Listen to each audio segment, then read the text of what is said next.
Good evening, everybody, and welcome to another edition of Inside the Pigskin. My name is Scott Morganroth, the Motor City Madmouth. And yes, we have a pretty good crew as well as in the chat. Let me go to the crew real quick, go to the topics, and then we'll go from there. To my right, Travis Holmes. Welcome back, Travis. Thank you for having me, as always, sir. You're welcome. To my lower left, Mel Farr, superstar commentator. How's it going, guys? Going real well. And last but not least, football talk. Man's name is Bo Crouch. How you doing? How's it going, guys? All right, let me just go over the topics with you real quickly. We're going to talk about the Dallas Cowboys, Odell Beckham, the Jacksonville Jaguars. This one's up Travis Holmes' alley. And last but not least, we're talking about the NFL schedule release, but no, I'm not getting into the games like all 9 billion shows did when I was out in Detroit covering the Detroit Tigers and the Miami Marlins. I have some opinions on that, and I'm sure the rest of the crew does. Without further delay, Candy will go to Candy after the first topic.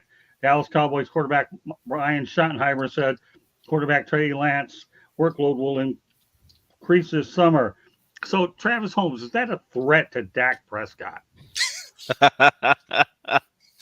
Oh, Lord, that hurt my abs, man. No, no, not at all. I mean, the only threat to Dak Prescott is injury. At the end of the day, like that, he is that guy. Like again, he may not be the top 5 quarterbacks in the NFL, but he's absolutely squarely in the top 10.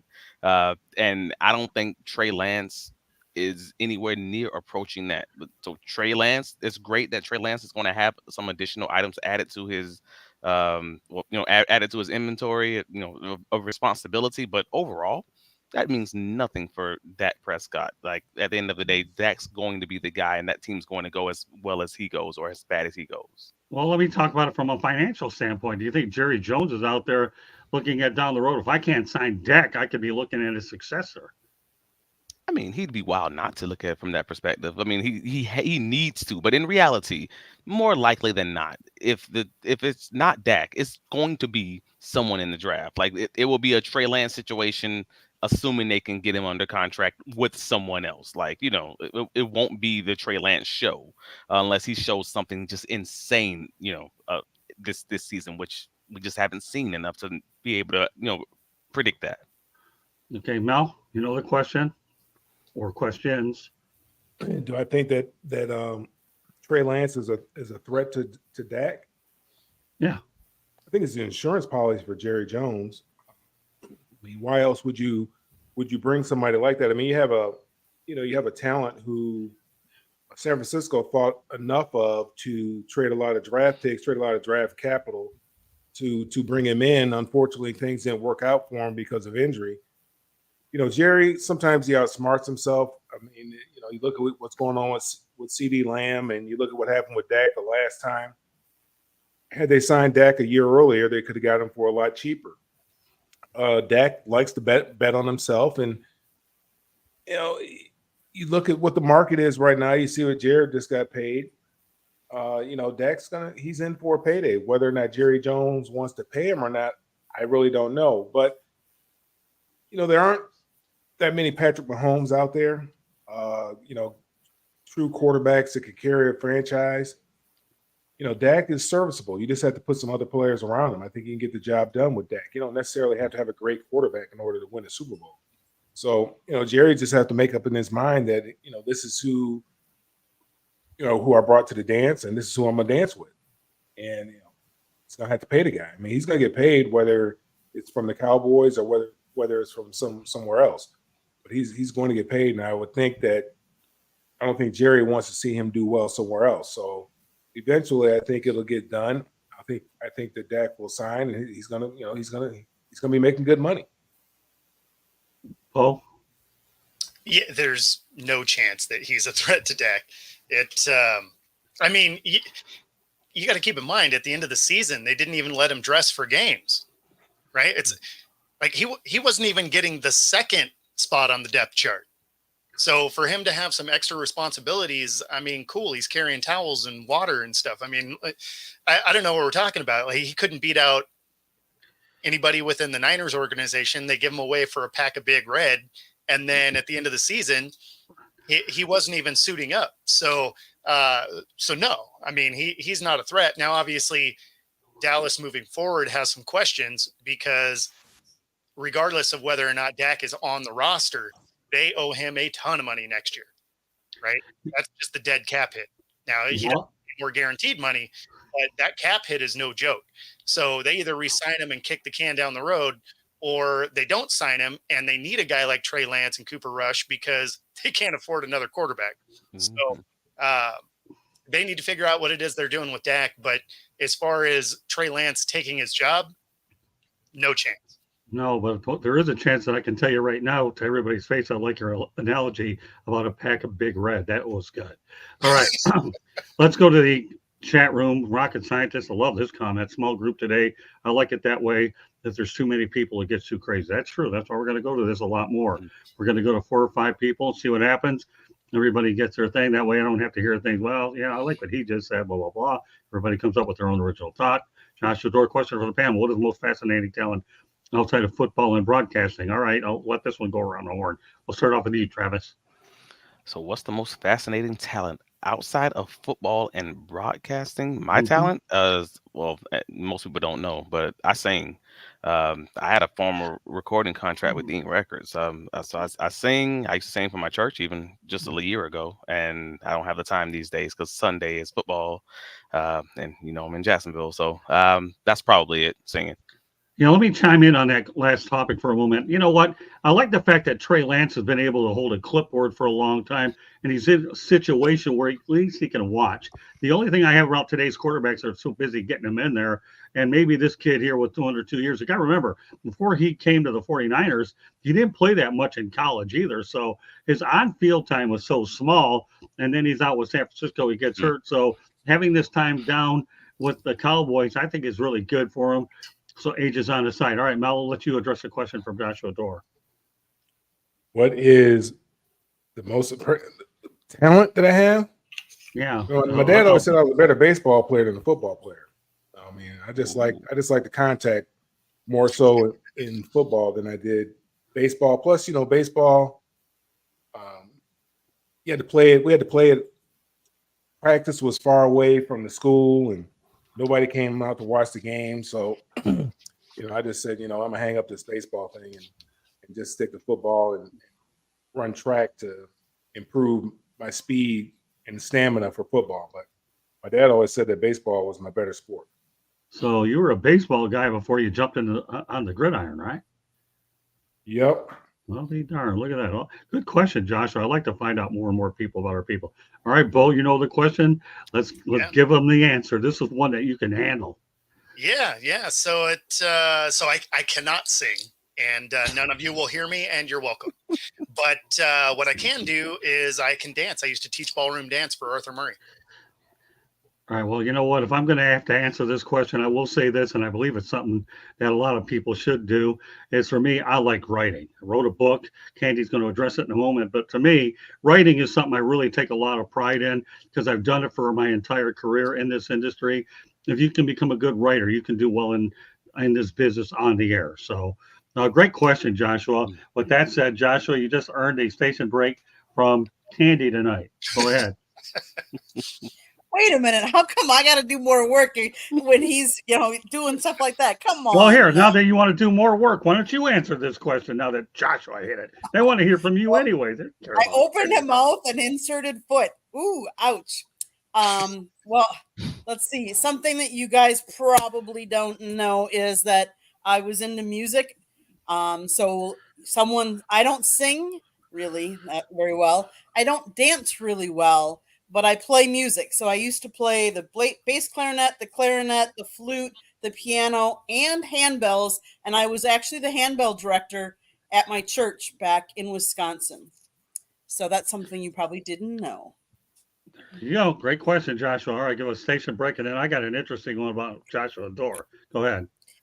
Okay, Scott, you said your talent was writing. This is the book you wrote, Lessons from the Microphone, Tuning into the Enduring Wisdom of Visionary Leaders. It is available Amazon, Barnes & Noble, Kindle, Google, Apple Books, and we are working on an audio version to be released later on. It talks about 40 plus years of you in the media industry and how the media has changed over the course of time. If you listen to podcasts, you can catch this on our podcast channel. You can catch it wherever you get your podcasts, Google, Apple, iHeartRadio, Spotify, you name it, we're there. Monday nights is baseball. Tuesday nights is football. Wednesday nights is Sports Exchange, usually. We're going to pause tomorrow night because we are actually going to be covering the Miami Marlins versus the Milwaukee Brewers down in Miami tomorrow night. And then Thursday night, again, will be Pundit's Pundit, and Scott is going to be introducing a new show, which I will let you talk about more in a minute.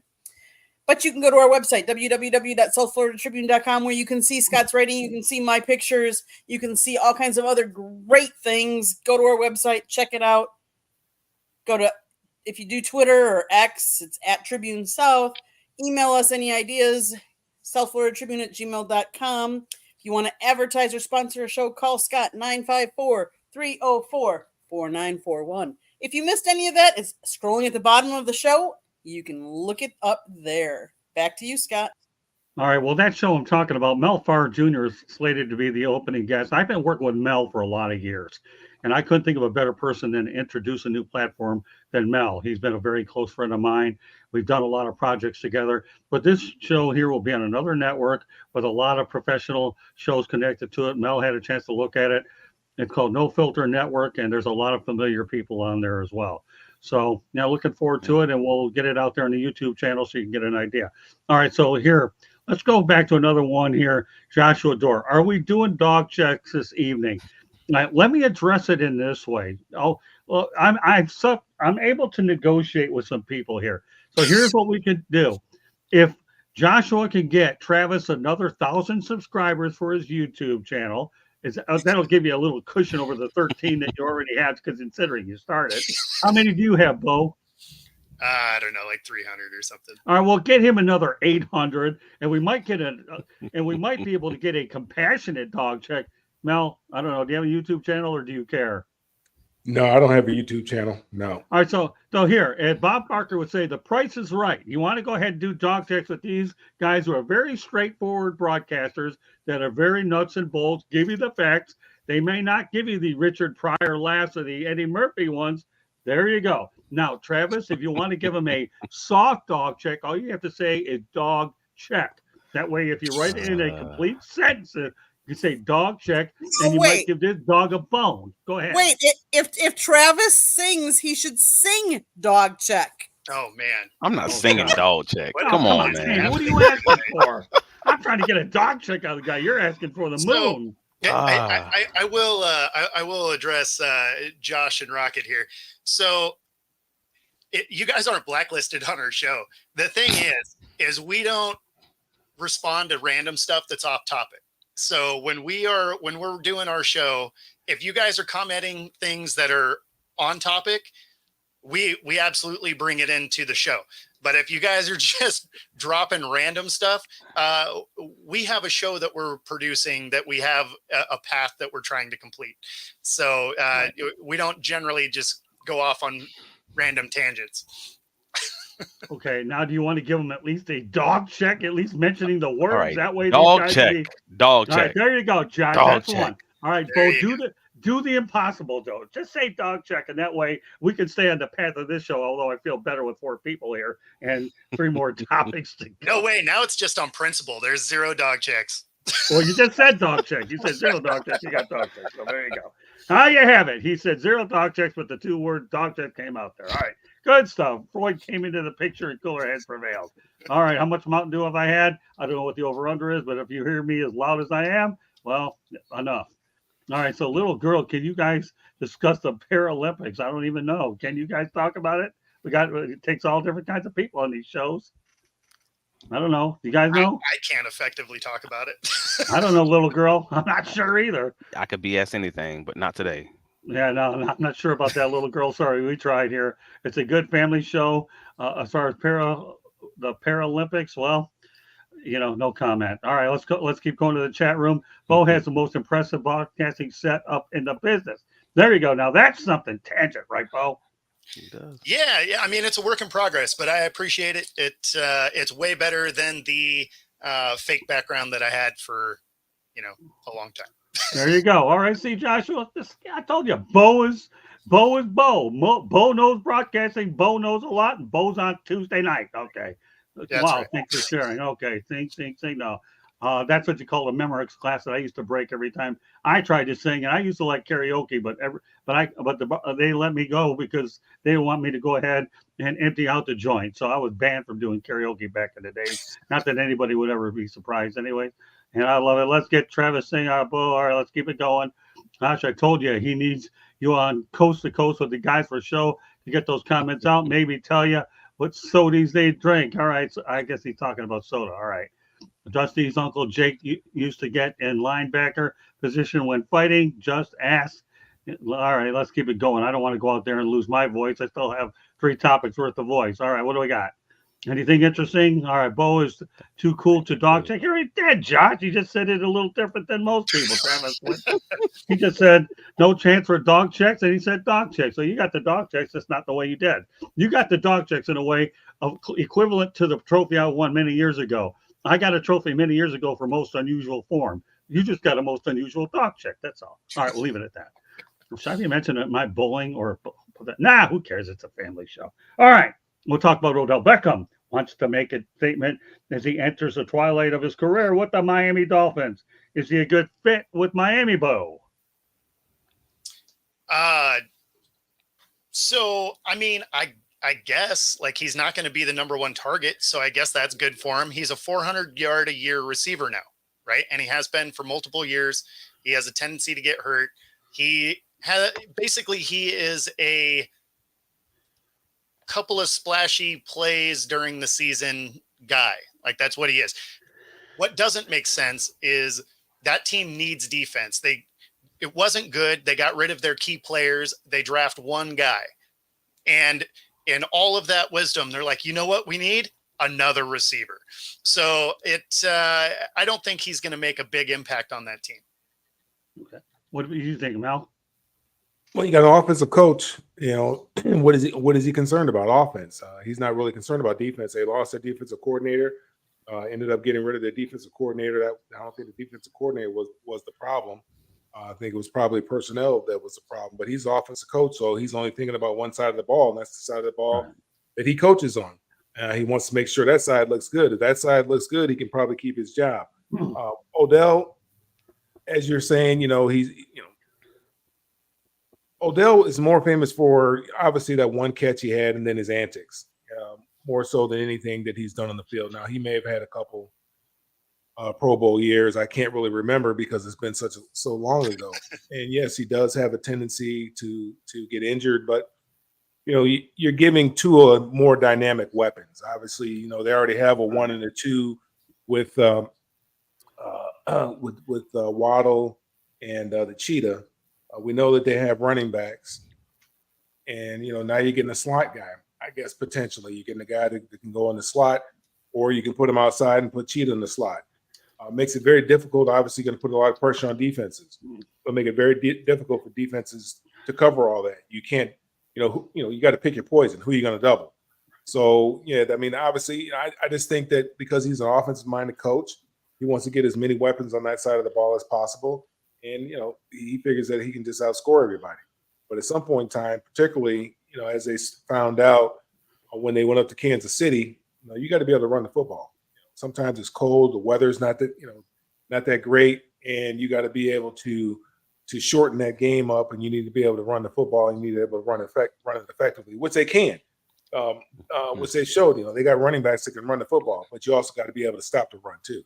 And so that's a problem that they're going to find themselves in probably again. I don't know. I can't remember who they hired as the defensive coordinator, but Bo makes a very valid point.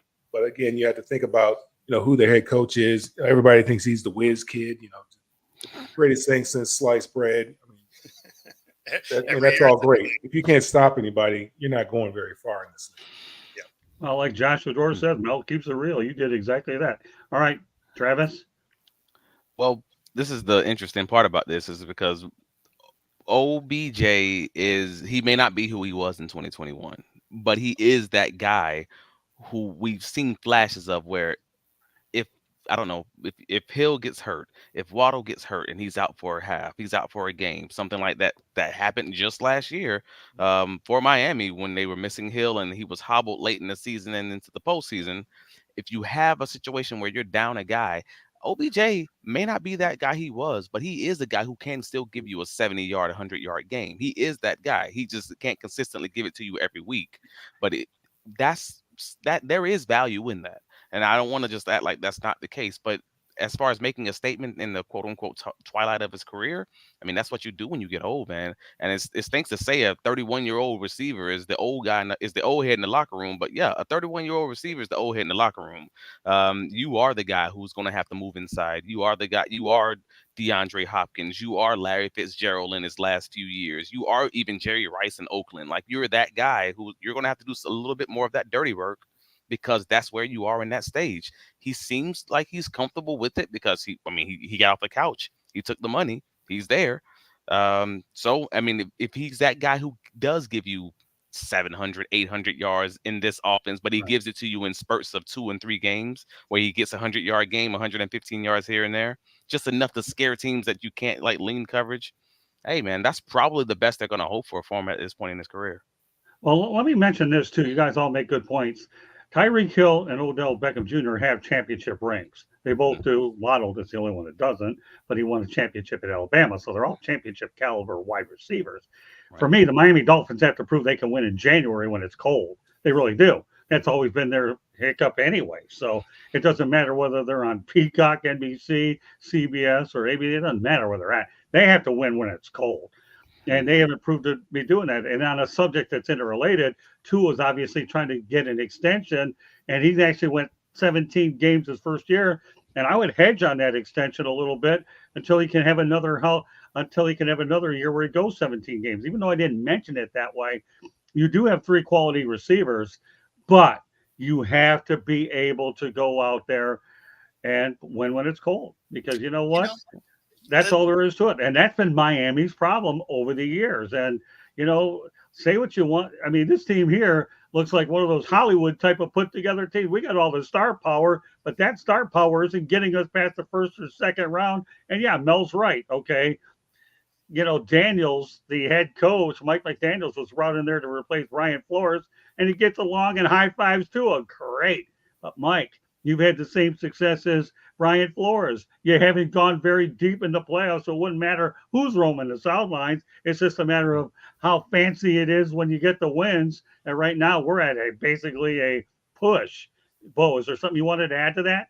Yeah, well, it's funny because everybody always brings up the fact that it was so cold when they played KC, but they forget the fact that they didn't have to play that game. They could have taken care of business the week before against Buffalo and had a home game and avoided that whole negative degree temperature game. So it's not even that you can really blame that negative temperature game. They didn't take care of business to end the season. It's why they didn't win their division. Hey, Bo, there's no question about it. Yeah, there's no question about it, Bo. They didn't. It was all laid out there for them. All they had to do was win one more game. Just so happens to be against Buffalo. Play defense. And that too. And they didn't do either. Now you've lost defense, and now you better hope you can outscore people, because you know darn well you can't stop them. All right, C, you want to ask how far can I hit an 8-iron? Well, you might have to have asked me that 20 years ago, because I haven't picked one up in a long time.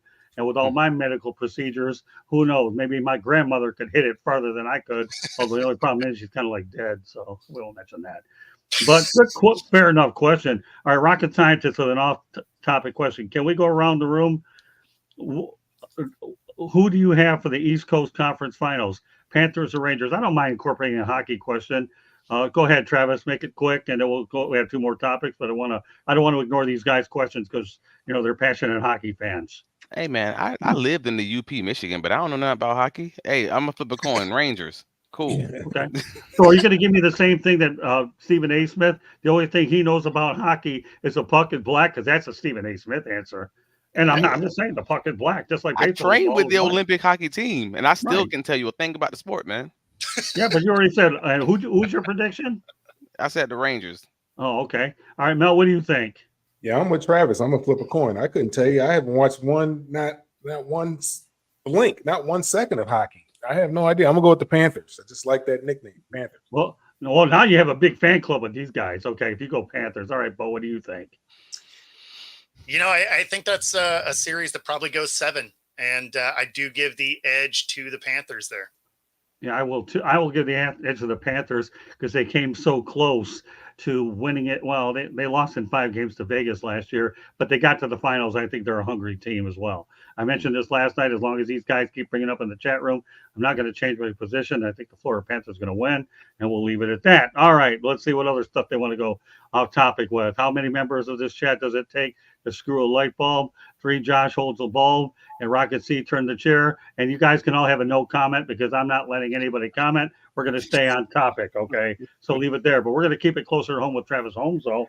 The Jaguars City agree to spend $1.4 billion on the Stadium of the Future. Jacksonville will be there for 30 years. That means they're only allowed to play, I think, 1 game overseas under this agreement. The proposal calls for each side to contribute $625 million to the $1.25 billion project. Jacksonville will contribute $150 million to get Everbank Stadium ready for 2026. Obviously, we once talked about the fact that you were talking about Daytona International Speedway. I know that's out the window, but the other choices are Gainesville, Orlando the following year.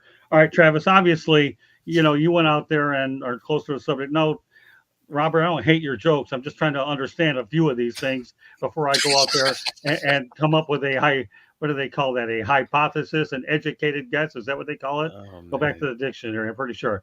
But anyways, Travis, don't worry about it. Don't get cracked up in it. Just make sure you give us the lowdown in Jacksonville. What are your thoughts about these latest developments? I mean, this deal was great. I mean, if you're the city, this is probably the best you're going to get. This is the best you're probably going to hope for the city of Jacksonville. Like, there are some people who are going to, poop. They're going to take a dump on the deal just because it's Jacksonville that's agreeing to it. You have the Jason Lockenfords out there who just have to be right because he predicted years ago that the Jaguars are going to be in London, and now he has eggs on his face, so he's not going to like the deal. But most guys who even look at the details of this deal acknowledge that it is a great deal for the city because the city actually owns the stadium. And that was the biggest difference with a lot of these other, the recent stadiums that's been built or the brand new ones, like the ones in Tennessee and the one in Buffalo. They have state funds, whereas the state of Florida is not giving a dime towards this stadium. This is all negotiated between the team and the Jaguars. So now the Jaguars are actually going to be taking on more of the actual expenses, the ongoing expenses of the deal, moving forward in the renewed stadium. So that's a big change because, again, this is the Jaguar Stadium. I'm sorry, the city of Jacksonville, Jacksonville City Council Stadium. So that's a very big difference. The city currently pays 87% of those expenses, and that's going to drop to like 19% under the new deal. So it's going to be a true where both sides are paying close to 50% on the current deal, and $150 million of that is actually going to be technically agreed to on the current lease that they have. That's the way they're going to propose it to the NFL. The NFL generally doesn't want anything less than a 55-45 split. So they can say, technically speaking, it's a 55-45 split, but they're while also selling it to the city of Jacksonville, the Jacksonville residents, that it's a true 50-50 split. Like, it's going to be both sides benefiting from this. And I think that's a great job in the way you're presenting it. That's a great job in the way you're actually going to sell it to the NFL. It sounds like it's going to be a win-win across the board. And I think I kind of like it. Okay, let's go back to the chat. All right, this is getting interesting because now we got rhymers in this thing. So see, every rat in this chat can get a hat. Yeah, you can definitely get them out there. Okay. Is Scott keeping everybody in check today? I don't have to keep his group in check. They do a good job. Is the cat that eats the rat better run while I get my bat? Well, at least we know Robert knows the thing about rhyme and reason. And of course, the Rangers are going to get checked tomorrow. All right, we'll leave it at that. All right, with that said, okay, Mel, what are your thoughts about the Jacksonville situation? Well, I always hate it when teams hold cities hostage. I'm a traditionalist. I don't like teams relocating, so I'm glad for the folks in Jacksonville. Obviously, they fought very hard to get a franchise down there, and then for the owner to hold them hostage and threaten to go somewhere else. I don't think the grass is always green on the other side of the fence. I think sometimes if you just water and fertilize your grass, it'll be the nicest lawn on the yard on the block. So. I'm happy for the city of Jacksonville. I hate for them. I would hate for them to go somewhere else. We call it the San Antonio Jaguars or something like that. I think it's good. For as far as weather for players to be able to go down there late in December and January. It's great. Don't have to worry about cold. So I mean, I think it's good for the NFL. I think it's obviously it's good for the state of Florida and for the citizens of Jacksonville. Okay, Bo. Yeah, no, I mean, I think it's a great move. Obviously, it keeps the team there, so you can dispel any of the London talk, even though it was always fun. But but it also is a good enough stadium that they can host a Super Bowl there. So now location-wise, we'll see if that's a real option. But yeah, no, I mean, it's a good deal for the city. Obviously, it's great for the fan base. Keeps the Jags in town. Well, I'll say one thing. Don't hold your breath about a Super Bowl, Bo. I once went to one. There was no, you couldn't get rooms there. Luckily, though, in July, I'm getting a van. So if I ever go up there again to do it, I'll make sure there's a little bed in there so I can sleep in that thing. Now, anything that keeps the Jacksonville Jaguars in Jacksonville, I am all for it.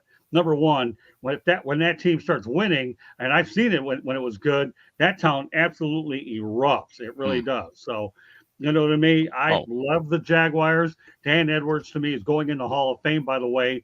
He's a longtime PR guy who, by the way, I'll be talking to tomorrow.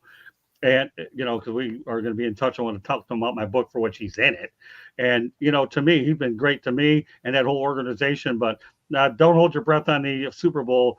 Bo, they tried the old cruise ship deal, and I think the NFL said, that was a Jacksonville does not have enough hotels currently to host the Super Bowl, but Shad Khan's trying to work on that in downtown. Well, that's the thing.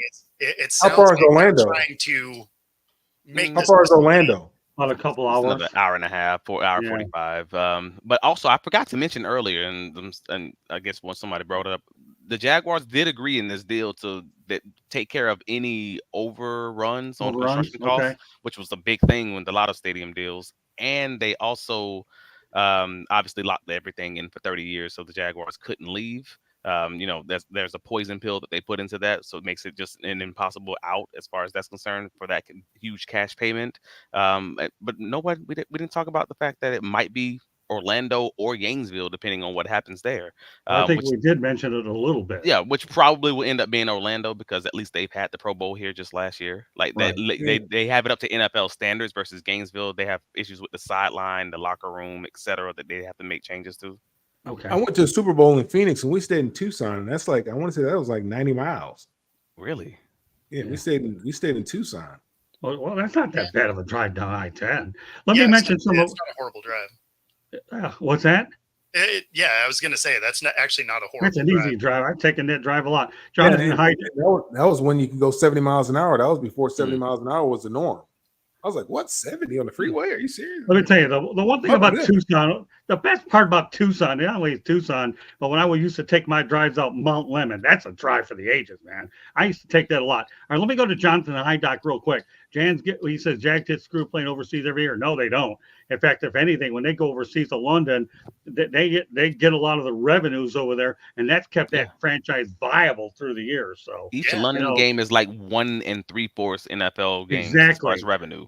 So no, Jonathan, they make out like bandits there. They really do. So you know, I can tell you, I wanted to do that, never worked out. So, you know, I'm glad you brought it up.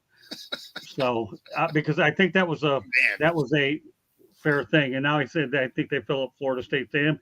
Well, they may or may not, but I've been to Florida State too, and that's a pretty cool place. It's just getting to the stadium with all the parking that would make it logistically difficult to do that. If you've ever parked at FSU, it is tough. It really is, but it's interesting thought. So I love the comments coming out of here because sometimes when these chat rooms are rolling like they know, they're able to enable us to come up with ideas we wouldn't come up with at the top of our head. So keep the good ideas coming. Every one of you folks in the chat room is doing a really good job. So anybody that I left out on this one? No. Well, I'll just say this. Anything that the Jags can do to stay in Jacksonville, more power to them. And Shad Khan, to me, isn't the type of owner that would hold an area hostage with the amount of money that he's had. This guy's a billionaire and all that. So I've seen other owners hold cities hostage, but I can't see Shad Khan. He doesn't come across to me as one of those. He just doesn't. Right. Yeah. I think I would agree with that. Shad is not the kind of guy who's going to hold the city hostage, but he's also still a billionaire. And Exactly. I'm gonna be straight about that. Like, I'm just keep it 100. A billionaire is a billionaire for a reason. I mean, he had to make some decisions that may not be the greatest because that's how you become a billionaire. At the end of the day, it's about that money. But he never seemed like the type of guy who wanted to who had a passion for making the team leave the city.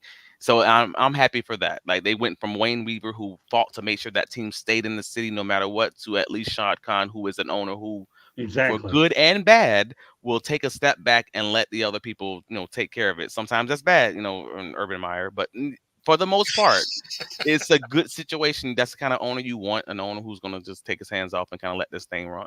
So, All right, Robert Wardell, let me ask you a question. I may be passing over your Jack comments, hater. I'm not really sure what you mean by that. So clarity would. It's because he was I making know. fun of the quarterback. Oh, okay. It was up a screen. I laughed. All right. Well, hey, Bo, you want to make sure I'm not passing because your eyes are better, and I have to get a new prescription for my glasses tomorrow. Maybe I just put it up. Okay. Yeah, I mean, There it you wasn't. go. You didn't need to put it up, but like we all saw it. Oh, okay. There you go. All right. There's the clarity. Okay, Joshua Hydeck. What are y'all's thoughts on private equity coming into NFL ownership? That's a good one. And it doesn't have to be around the horn. Anybody that wants to step up, you can answer it. Yeah. So it basically what it is. They're going to be a minority owner if they allow it to come in, and it's already a thing in other sports. So it's not going to take over the primary owner, right? So you're still going to have somebody that is ahead of the team and making decisions and all of that. But I mean, even without that, you're looking at an ownership group in Washington that are a bunch of non-football people that own a team. So I mean, it wouldn't be wildly different than something like that. Yeah, Okay, but I'm I gonna- don't know think that I the only like it though. difference is they're not going to have a whole lot of say. The private Exactly. equity, they're not going to have any say, as a matter of fact. But what it will do is it will give some of these owners who are not the wealthiest owners, so like Exactly. the Raiders or teams like that, they'll give them an influx of cash Yep. where they can go out and do some things. They can upgrade their facilities, do what they need to do to be able to attract free agents. The only thing I don't see, I'm trying to look at the end game because, private equity firms, I mean, they're looking for a return on their money. So, one of the things that they're talking about is these franchises are becoming so expensive that it's, they're running out of billionaires or billionaires with interest in purchasing sports franchises. Where you make your money is when you sell it. Obviously, these things have been appreciating like crazy. Look at what Jerry Jones paid for the Cowboys. I think it was 100 and some odd million or whatever it was at that particular time, and that was a lot of money back then. A whole lot of money. And that franchise is right now is the most valuable sports franchise in the world. I can't remember what the valuation was, Right. 6 billion, Yeah, 8 it's billion, like whatever it is, somewhere in that area. So I mean, you just look at what look at how his net worth has increased because of that valuation. So what they're saying is that there's running out of billionaires, I guess. So they want to bring in, gives owners an opportunity. One, you bring in an influx of cash. You give owners an opportunity to get some cash to be able to do some other things that they may want to do, whether it be in the community, whether it be in upgrading facilities, whatever it is that they want to do with the money. But like I said, I don't see the end game on it because they want to return on investment. So what are they going to do? Sell it to another private equity firm, or somebody else going to come in and buy that portion That's out? actually my prediction. Yeah, exactly what you're saying. Exactly what the prediction is. It's no different than these private equities buying up, I don't know, 40% of the U.S. housing market. Like, that's literally what they're doing. They're buying this house.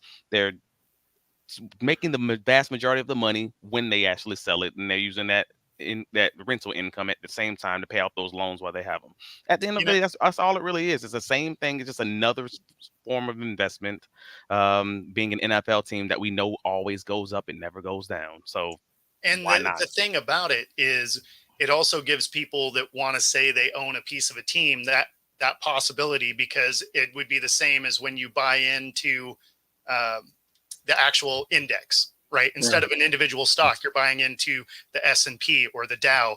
Right. And, so you could buy into this firm and you could be like, oh, I own stock in this team. Right. So it gives people a way to throw money at something that doesn't actually have any tangible value to them, but Fair. they can be like, hey, I'm part owner. I Yeah, have see a what they feeling. get you. See what they Yeah, get you I'm when you try to go in. I don't Yeah. like it though, to Yep. be honest. I think this is the start. This is the first step to a very bad path that the NFL is going to start going down, because it's very few times that private equity gets involved and things go bad. Things get better. It always becomes this race Yes. towards profits, and that always end up meaning the degradation of something, whatever that industry is. So my thought process is this is probably going to be the first step that leads to some eventual well, I don't know, hard takeovers. Some Right. eventual, like they're gonna find back end ways to have. I got 5% over here. I got 15% of ownership over here, and now I technically own this company through 3 other companies, and now we own 55% of this team. I think You've lost your that's voting rights. I think that's why they can't be a primary owner. I think it's only I up to think that's the 30%. idea behind it. Well, you have to be what 30% in order to be the primary owner, right? You have to have at least 30%. I think that's what it is. Basically, Ownership. well, I think I thought that's it was all like you have to I thought have. it was 30, 33, something like that. Yeah, But you something have to like be the that. majority. Yeah. All right, But yeah. let's go on to a couple things here. Robert, I enjoy your trolling. It's all part of the entertainment part. He says, they say about the Jags have a spot on the Hawks practice squad, and just not Trevor can go back to Pee Wee and be great again. Okay, I'll just leave it at that. Nobody has to come on and everything. Now, the one thing Robert does make a good point though, and I really noticed this as you guys were talking about it, was I wouldn't be surprised if casino owners become a part of these groups. I think that's an inevitability when you get that kind of money being thrown out there. We're only leaving it at that. I like the private equity topic, even though I'm lost. I don't know anything about math and all this business anyway, but it's still worth let you guys talk about it. They will make their money through increased prices. Yeah, except the Packers. You can't buy stock in that team at public. No doubt about that, Keegan Eckert. The same thing that Patrick Mahomes has. There you go. I'll tell you, aren't these comments pretty good, Bo? Are they staying on point and making it interesting or what? That's why I clarified. As like if you have stuff that's like on topic and makes sense, I'm about it. When you're randomly just putting crazy stuff out there, I'm gonna keep moving.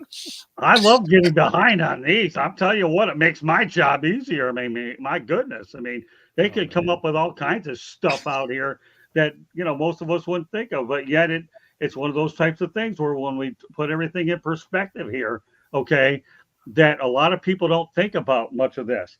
All right, the last thing I want to get to tonight is something I really wasn't a part of much of last week because I was tied up with the Tigers and the Marlins, but is the NFL schedule release an overrated show to watch? You know what? I'll start on this one. Me personally, I think it is, and I'll tell you why. And I didn't watch it anyways, but I'll let you guys talk about it all last week while I was having some baseball back home in Detroit. I don't care about the NFL schedule. I'll care about that schedule when you have a 53-man roster, not when you have 90 players. I really will. And that's just how it is. I mean, if everybody on every single planet wants to talk about it and you can predict scores, if the second or third string quarterbacks in, because I don't know. I don't have any interest in it. But boy, if for all you podcasters, broadcasters, and whatnot that want to talk about it, and it fills up your airtime and it gets you likes, clicks, and all that business, more power to you. I have no use for it. All right, what about you, Travis? It's the monster that is the NFL media. They control. I mean, bro, we watched the draft.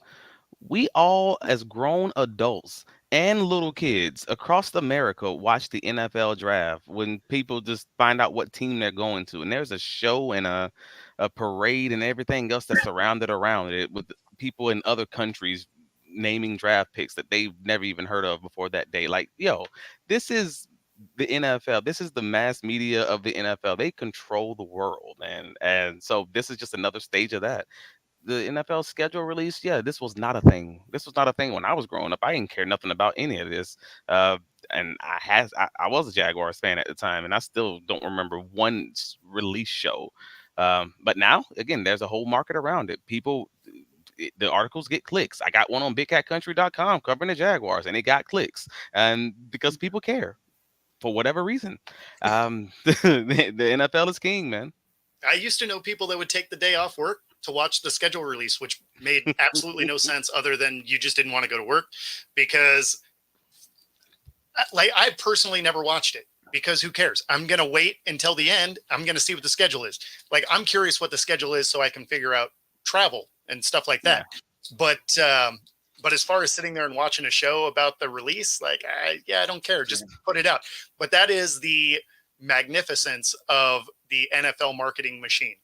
They have found a way to make a sport that, doesn't take a lot of the year, take the entire year.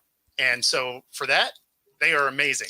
But I've actually never sat and watched a schedule release. And neither have I, and nor will I ever. Okay, Mel, go ahead. Although Robert Waddell has a good question about Australia, we'll wait after you, Mel. Yeah, I didn't even know they had a show. There you go. I'm just being That's serious. the best answer of them all. But it's like Travis was alluding to. I mean, the NFL is a year-round thing now. I mean, they've done a great job with their marketing, how they promote the league. It's a year-round thing. Combine and then you got this big draft. I mean, it used to be called a selection meeting. Now it's a selection show. Right. And I watched it when I was younger. Just to see the highlights as guys that I was watching them.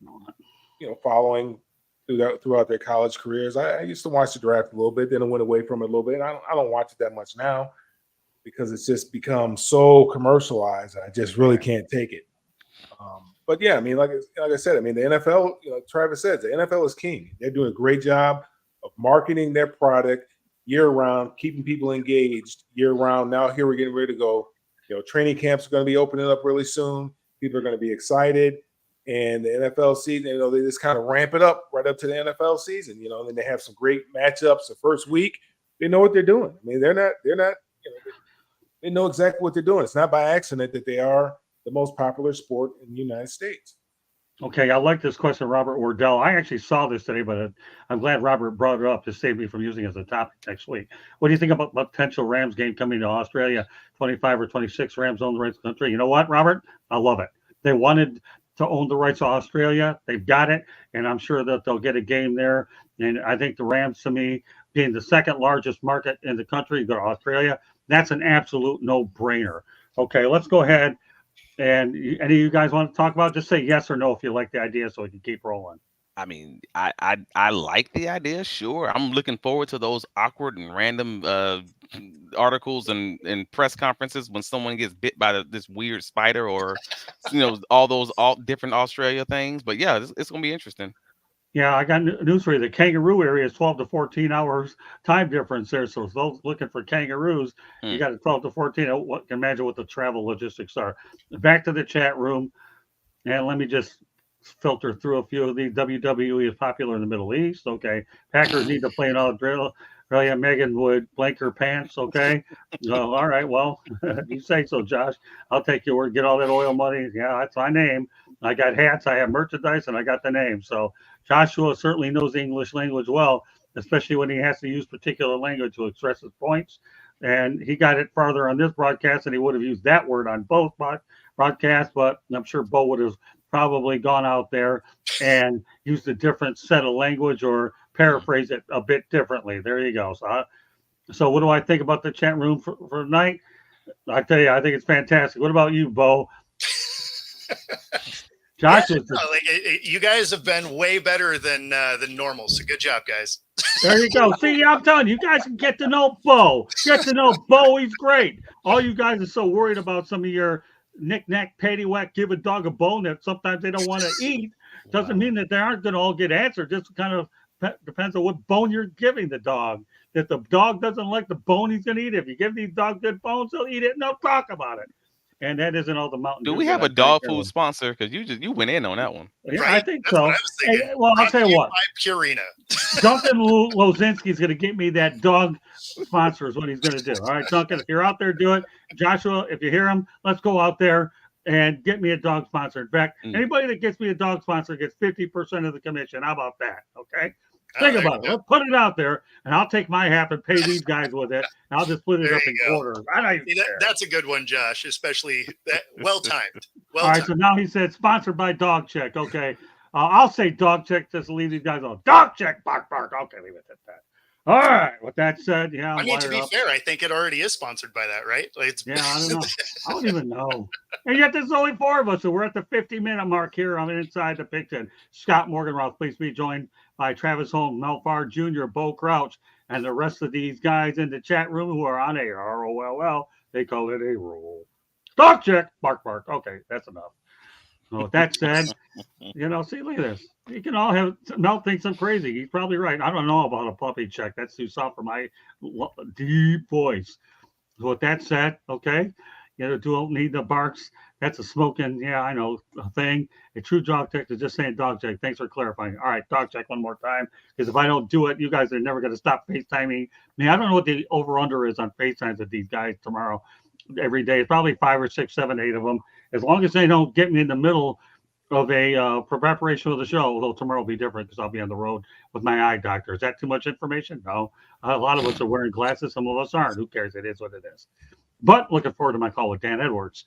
So with that said, great show tonight. Great participation from the chat room. And, we do address a lot of things. And Bo had an opportunity to let these guys know what he's looking for. So I don't have to hear it from you guys anymore. Okay, because I do hear it. That's okay, Bo. Bo, you know what? I will take those. I will take it all day long because I know how good you are, and I know where you're at every Tuesday night from 8 till about 9:30 every night here on the same station and all that. Candy Abilene, why don't you come out there and give us a station break, and then we'll call it a night. Go ahead, Candy. Let's see. Scott wrote a book, Lessons from the Microphone, Tuning into the Enduring Wisdom of Visionary Leaders. It's available on Amazon, Barnes & Noble, Kindle, Apple, and Google Books. Get your copy today. You can also go to www.southfloridatribune.com. You can see Scott's writing. You can see my pictures. But if you want an item that says South Florida Tribune on it, there is actually a store on there too, and you can get merchandise on there. So go out and get yourself some South Florida Tribune or Motor City Madmouth merchandise. You can go to our website to do that. You can email us if you have ideas, southfloridatribune@gmail.com. If you want to sponsor a show, call Scott, 954-304-4941. Wherever you get your podcasts, you can listen to this show and any of our other shows. Back to you, Scott. Thank you very much. And Robert Wardell, I don't know where your book is called Little Puppy Who Grew Up and Wrote His First Check. I don't know where that's at, but I know where mine is at. I'll tell you, we got writers, we got talkers, we got dogs in here. We got a little bit of everything. And also we have 50 people looking in. Here's the 52.5-minute mark. I don't know if that's on YouTube as well, but that's a good turnout for us tonight. And there's 4 of us. So evidently Blake Lozinski, 4 is working out just fine, and they can see us all very easily. With that said, I'm going to go around the horn, let everybody know how they get a hold of them. We'll start off with Travis Holmes. You can find me on all the socials, Travis D. Holmes. You can find my writings covering the Jacksonville Jaguars on bigcatcountry.com. We handle the press conferences, Jaguars OTAs, and rookie minicamp highlights, etc. If you're looking for any Jacksonville Jaguars podcast, we have the Duval Dive, a Jaguars podcast on 11 o'clock a.m. on Fridays, wherever you get your podcasts, through all the podcatchers. And you can find me here every week, 8 p.m. Inside the Pigskin, and also Sports Exchange and Pundit, wherever they need me. As always, it's happy to see you guys. It's always great to have you, Travis. You've definitely been in my system a long time. And I'll tell you, you're one of the best broadcasters we have. I like to look for good talent. I got 3 dynamos tonight here as well. Mel's come a long way since I've known him. Next year up, Mel, let everybody know how they get a hold of you. You can catch me on all the social media at Melfar Jr., whether it's Facebook, X, LinkedIn, or Instagram. Also might be able to catch me on the Peloton about 5:30 in the morning. Can also follow what we have going on here in Atlanta and also in the city of Detroit for the youth at melfarsuperstar.org, melfarsuperstarfoundation.org. I'll be at that event next year. Take that to the bank. As long as I'm alive, I will be there. Unfortunately, this year, because I had an event over on Wednesday morning and weather was real cold, I got sick that night. But I can guarantee you, well, if I'm talking and I'm walking, I will be there. Period. Take that to the bank. Yeah, take that to the bank credit union, wherever. But I'm looking forward to it too. That won't come fast enough. Last but not least, Bo Crouch. Go ahead. Let them know how they're going to reach you. Yeah, so you can find me here every Tuesday night, and of course on my channel at Football-Talk, all the socials, Football Talk with Bo, and also on TikTok. I'm going down that road against my better judgment. Here we are. Yeah, didn't I hear that Dan McCourt, I think the former owner of the Dodgers, is looking into buying that, if I heard correctly, isn't he? So I thought. I don't know. I thought I read that before. Well, I Trying to don't know. buy TikTok. Yeah, he doesn't like the way things are happening with the Chinese. So if they can buy it in the United States, I heard that. I don't know how true it is, but I'm not on TikTok. I don't have the attention span for that, but I try. My attention span is like a dead person. There isn't much of it except when I'm doing this stuff. I'm in a different element, anyways.